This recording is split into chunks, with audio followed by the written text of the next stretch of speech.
August 18, 1969. As Jimi Hendrix prepared for his legendary dawn performance at Woodstock, 24-year-old Eddie "Soundman" Martinez was working behind the scenes, managing equipment and sound systems for one of the most chaotic music festivals in history.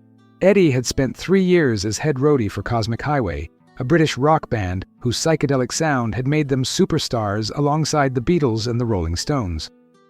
While the musicians received all the fame and fortune, Eddie remained invisible, the working-class kid from East LA who made sure the guitars were tuned, the amplifiers worked, and the shows went on without technical disasters. But as he watched the sunrise illuminate 500,000 peaceful souls who had gathered for 4 days of music and love, Eddie witnessed something that would change not only his life, but the entire trajectory of rock and roll history. Dancing alone in the early morning mist, moving to rhythms that seemed to come from the earth itself, was a young woman whose grace and spiritual energy would inspire Eddie to revolutionize how music was created, recorded, and shared with the world.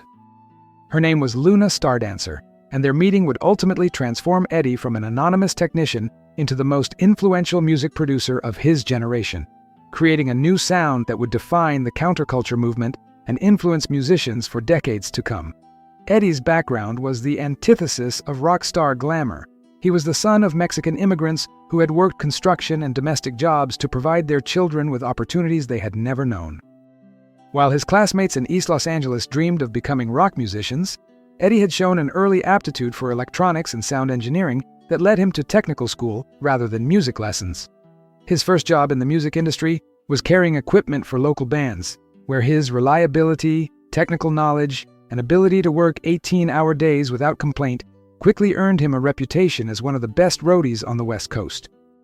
When Cosmic Highway's American tour required someone who could handle their sophisticated British equipment, Eddie was recommended by multiple industry contacts who knew his capabilities.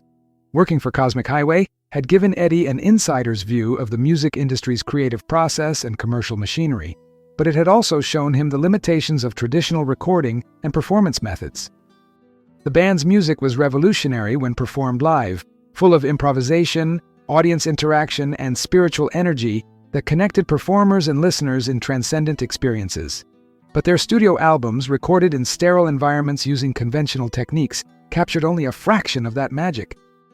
Eddie had developed ideas about how technology could better serve artistic expression, how recording techniques could preserve the spontaneous energy of live performance, and how the artificial barriers between musicians and audiences could be eliminated through innovative approaches to sound production.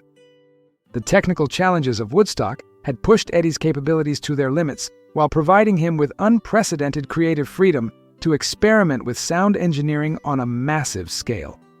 Traditional concert sound systems were inadequate for reaching an audience of 500,000 people spread across vast fields, forcing Eddie to improvise solutions using equipment borrowed from multiple sources and techniques that had never been attempted at such scale. His innovations in feedback control, wireless transmission, and environmental acoustics had helped make Woodstock's legendary performances possible, though his contributions remained unrecognized by music critics and historians who focused on the musicians rather than the technical staff who made their performances possible. Luna Stardancer represented everything that mainstream society and the music industry had taught Eddie to dismiss as impractical idealism. She was a former ballet dancer from New York who had abandoned her promising career with American Ballet Theater to join the hippie movement, trading the rigid discipline of classical dance for the flowing, intuitive movement that expressed her spiritual awakening and connection to cosmic energy. Her dancing at festivals and gatherings was legendary among the counterculture community. She moved not for audiences, but for the pure joy of embodying music, transforming sound into visible poetry through her grace and complete surrender to rhythm. Musicians often said that watching Luna dance to their music taught them things about their own songs that they had never understood before. The moment that would change everything occurred during the quiet hours before Hendrix's performance, when most of the massive crowd was sleeping off the previous night's festivities and the morning air was clear enough to carry sound for miles. Eddie was testing equipment when he noticed Luna dancing alone near the stage, moving to music that existed only in her imagination, or perhaps in the natural sounds of wind, birds, and distant conversations. Her movements were so perfectly synchronized with the acoustic environment that Eddie realized she was hearing something he had never learned to perceive, the natural rhythm and harmony that existed in everyday life when people stopped talking long enough to listen. Watching her dance, Eddie understood for the first time that music was not something musicians created, but something they discovered and shared, not something technology captured, but something technology could help reveal. Eddie's approach to Luna was tentative and respectful, recognizing that she was in a meditative state that should not be interrupted casually. When she finally noticed him watching, her smile was warm but mysterious, acknowledging his presence without breaking the spell of her connection to invisible music. "You hear it too, don't you?" she said, her voice carrying a slight accent that Eddie couldn't identify. "The music that's always playing underneath everything else, waiting for us to tune in and dance along." Her words resonated with Eddie's growing sense that conventional sound engineering was missing something essential about the nature of music and its relationship to human consciousness and environmental harmony. The conversation that followed revealed that Luna's understanding of music and movement was far more sophisticated than Eddie had expected from someone the mainstream world would dismiss as a hippie dropout. She had studied not only classical ballet, but also ethnomusicology, sound healing, and the acoustic properties of natural environments, developing theories about how human creativity could align with natural rhythms to create more powerful and healing forms of artistic expression. Her rejection of professional dance had come not from inability to succeed within the system, but from recognition that the system itself was limiting her artistic and spiritual development in ways that made success meaningless. "Music isn't entertainment," Luna explained as they walked through the slowly awakening festival grounds. "It's communion. It's the language that connects all consciousness, the vibration that holds the universe together. But the industry has turned it into a commodity, something to be packaged and sold rather than experienced and shared. The technology exists to capture and transmit the real magic, but nobody's using it because they're too focused on commercial formulas and artificial separation between performers and audiences." Her insights aligned perfectly with Eddie's growing frustration with conventional recording techniques and his vision of how technology could better serve authentic musical expression. Before you continue this incredible journey of love, innovation, and musical revolution with us, make sure to subscribe to our channel for more amazing stories about the people behind the scenes who changed history through creativity, passion, and the courage to challenge everything the establishment thought they knew about art and technology.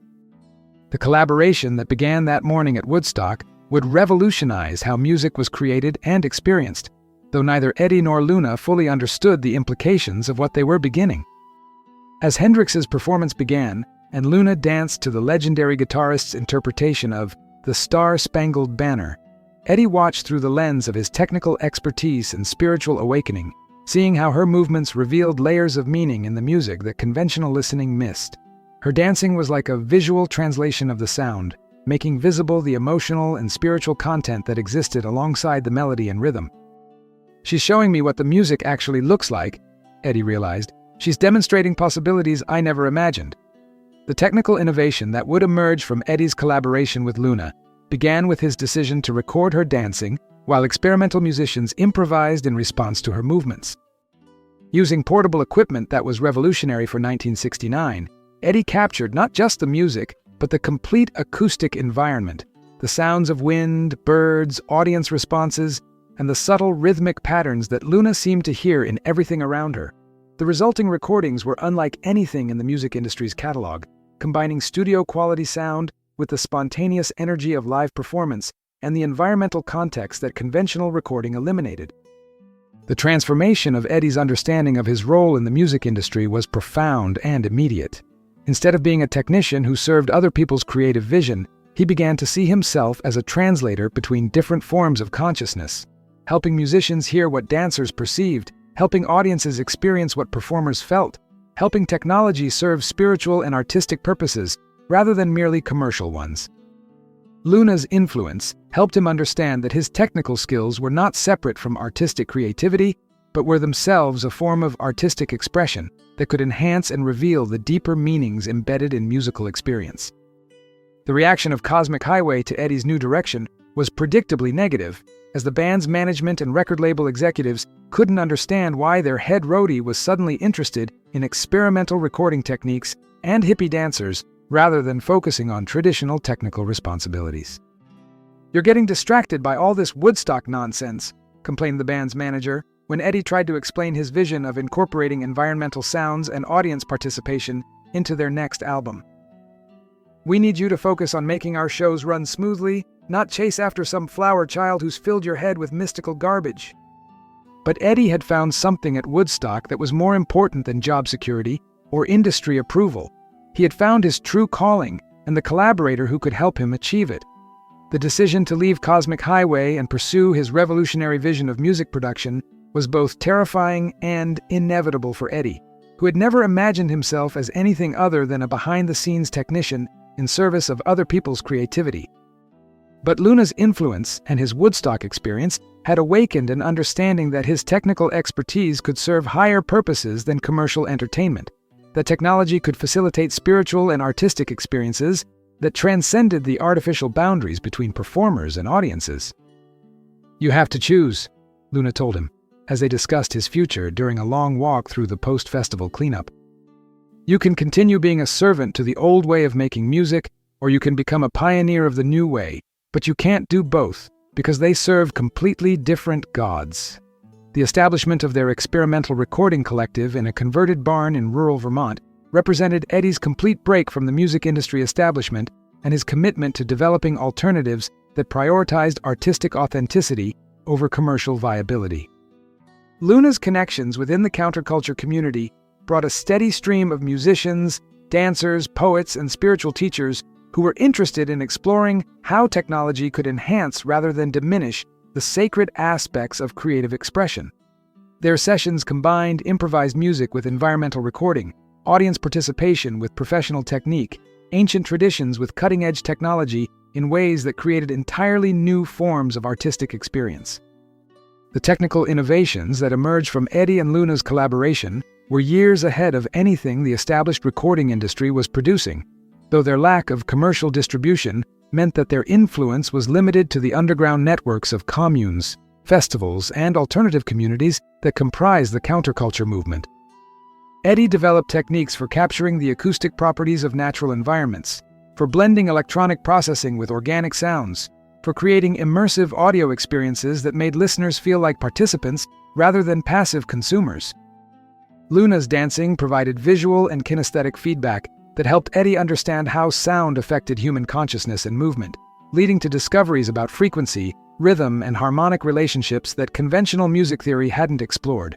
The relationship between Eddie and Luna deepened as their artistic collaboration revealed how completely their different skills and sensibilities complemented each other in service of their shared vision.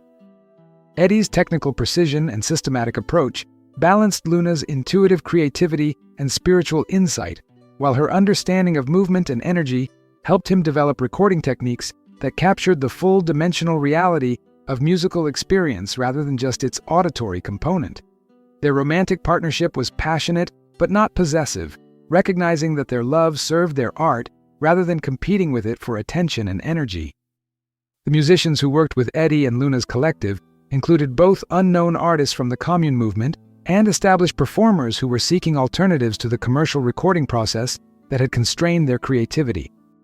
Folk singers discovered how environmental recording could enhance the storytelling power of their songs. Jazz musicians explored how audience participation could be integrated into improvised performances, and rock bands experimented with eliminating the artificial separation between performers and listeners that characterized conventional concerts. "Eddie and Luna don't just record music," explained one participating musician. "They create sonic environments where music can happen more naturally and powerfully than in traditional studios." The breakthrough that would ultimately change music history came when Eddie developed a revolutionary approach to live recording that captured not just the musicians' performances, but the complete energy field that included audience responses, environmental sounds, and the subtle feedback loops between performers and listeners that created the magic of transcendent musical experiences.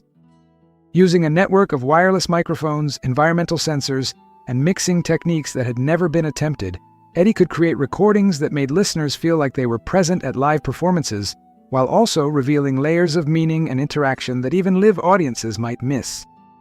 The first commercial success that validated Eddie's approach came when a major rock band, desperate to recapture the live energy that their studio albums had lost, hired him to record their next album using his experimental techniques. The resulting record was unlike anything in the band's previous catalog, combining their familiar songs with environmental textures, audience participation, and production techniques that made the music feel alive and immediate rather than polished and sterile. The album's commercial and critical success proved that Eddie's innovations could work within the industry system while maintaining their artistic integrity and spiritual authenticity. The influence of Luna's dancing on Eddie's production techniques extended beyond visual inspiration to fundamental changes in how he understood the relationship between sound and human consciousness. Her movements revealed how different frequencies affected the body differently, how rhythm could induce altered states of consciousness, how harmonic relationships could create emotional and spiritual responses that went far beyond entertainment. This knowledge allowed Eddie to develop recording and mixing techniques that enhanced music's healing and transformational potential, creating albums that listeners described as consciousness-expanding experiences rather than mere entertainment. The expanded collective that grew around Eddie and Luna's work included not only musicians and dancers, but also sound healers, consciousness researchers, and spiritual teachers who recognized that their innovations had implications far beyond the music industry. Their techniques were being adapted for therapeutic applications, meditation practices, and community rituals that use sound and movement to facilitate healing and spiritual growth. "We're not just changing how music is made," Luna observed during a gathering of collective members. "We're rediscovering how music can serve its original purpose as a bridge between human consciousness and cosmic harmony." The resistance from the established music industry was intense and sometimes vicious, as record label executives and traditional producers felt threatened by innovations that challenged their control over how music was created and distributed. Eddie was blacklisted by several major labels, dismissed as a hippie producer whose techniques were unmarketable, and accused of corrupting successful artists with his experimental approaches. But the underground success of his recordings and the growing demand from musicians who wanted to work with him gradually forced the industry to acknowledge that he was creating something genuinely new rather than just indulging in countercultural fashion. The documentary that a sympathetic filmmaker made about Eddie and Luna's work helped introduce their innovations to broader audiences while preserving the visual component of their artistic collaboration for future generations. The film captured Luna's dancing while Eddie worked his technical magic, showing how their different skills combined to create musical experiences that transcended anything either could achieve alone. The documentary's festival screenings and underground distribution helped spread their influence to other communities and inspired musicians around the world to experiment with similar approaches to integrating technology with spiritual and environmental consciousness. The personal growth that both Eddie and Luna experienced through their collaboration was as significant as their artistic achievements, as their work together required them to develop new capacities for communication, creativity, and spiritual awareness. Eddie learned to trust his intuitive understanding of sound and energy rather than relying only on technical knowledge, while Luna discovered how structure and systematic technique could enhance rather than limit creative expression. Their relationship had become a model for how romantic partnerships could serve artistic and spiritual purposes rather than being separate from or competitive with creative work. The recognition that began to come from progressive segments of the music industry included invitations to produce albums for major artists, teach workshops at music schools, and consult on technical innovations that major record labels were beginning to adopt. But Eddie and Luna remained committed to their collective's original vision of serving artistic and spiritual authenticity rather than commercial success, accepting projects that aligned with their values while declining offers that would compromise their integrity for financial gain. "Success isn't about how much money you make or how famous you become," Eddie explained to younger musicians who sought his guidance. "Success is about how well your work serves the highest purposes of music, healing, consciousness expansion, and the creation of community through shared transcendent experience." The third phase of Eddie and Luna's revolutionary work began when major record labels finally acknowledged that their innovations were not passing fads, but fundamental advances in recording technology and artistic expression that could no longer be ignored or suppressed. The commercial success of albums produced using Eddie's techniques had proven that experimental approaches could appeal to mainstream audiences while maintaining their spiritual and artistic integrity, forcing industry executives to reconsider their assumptions about what listeners wanted and how music should be created. By 1972, Eddie had become one of the most sought-after producers in the industry, though he continued to select projects based on artistic merit rather than commercial potential. The influence of Luna's movement philosophy on popular music extended far beyond her direct collaboration with Eddie, as dancers and choreographers around the world began incorporating her insights about rhythm, energy, and consciousness into their own work. Music videos, live performances, and festival presentations increasingly reflected her understanding that dance was not decoration for music, but a visual manifestation of sound's spiritual and emotional content. Her workshops on sacred movement attracted not only dancers, but also musicians who wanted to understand how physical expression could enhance their musical creativity and connection with audiences. The recording studio that Eddie and Luna established in California became a pilgrimage destination for musicians seeking to create more authentic and powerful artistic expressions, combining state-of-the-art technology with environmental design that facilitated creativity and spiritual awareness. The studio was built according to acoustic principles that Luna had discovered through her movement practice, incorporating natural materials, sacred geometry, and environmental features that enhanced the flow of creative energy. Artists who recorded there consistently reported that the experience was transformational rather than merely professional, helping them access deeper levels of creativity than they had previously achieved. The educational programs that emerged from their work included workshops, apprenticeships, and certification courses that taught other producers and sound engineers how to apply Eddie's techniques while understanding the spiritual and artistic principles that made them effective. Luna's movement training became an integral part of these programs, as students learned that technical expertise without embodied understanding of music's effects on consciousness could not produce the transformational results that characterized Eddie's most successful recordings. "You can't engineer what you don't feel" became one of the program's central teachings. Technology serves consciousness, not the other way around. The broader cultural impact of Eddie and Luna's innovations extended beyond music to influence fields including therapeutic sound healing, meditation practice, environmental design, and community building through shared artistic experience. Their techniques were being adapted by hospitals using music therapy, retreat centers facilitating spiritual awakening, and communities seeking to strengthen social bonds through participatory cultural events. The recognition that sound and movement could be powerful tools for healing and consciousness expansion was beginning to influence academic research, medical practice, and social policy in ways that validated the hippie movement's intuitive understanding of music's potential. The personal relationship between Eddie and Luna had evolved into a partnership that exemplified the counterculture movement's highest ideals about how love could enhance, rather than limit, individual growth and creative expression. Their marriage ceremony in 1974 was conducted outdoors with music provided by their collective, dancing, that involved the entire community, and vows that emphasized their commitment to supporting each other's spiritual development while serving their shared artistic mission. "We're not just marrying each other," Luna said in her vows.